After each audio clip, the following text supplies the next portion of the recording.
Kate Omorebe, la ragazza nigeriana detenuta a Castrovillari, dovrebbe uscire dal carcere oggi, beneficiando di uno sconto di 90 giorni rispetto alla data di fine pena del 16 novembre per buona condotta. Se la 34enne dovesse tornare nel suo paese, verrebbe lapidata perché si è rifiutata di sposare un uomo molto più grande di lei e non vuole convertirsi alla religione islamica.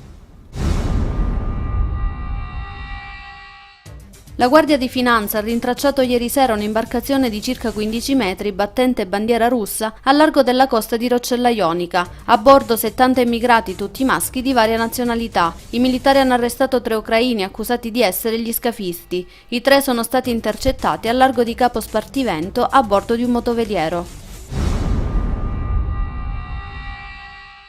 Questa sera si svolgerà l'ultimo appuntamento alla Mezzia Terme della nona edizione della Contro Cernobbio. La 3 giorni della kermesse ha previsto una serie di conferenze, tavole rotonde e workshop con oltre 50 relatori. Tra questi il sindaco di Napoli, Luigi De Magistris, per discutere di un'economia diversa ed un nuovo modello di sviluppo.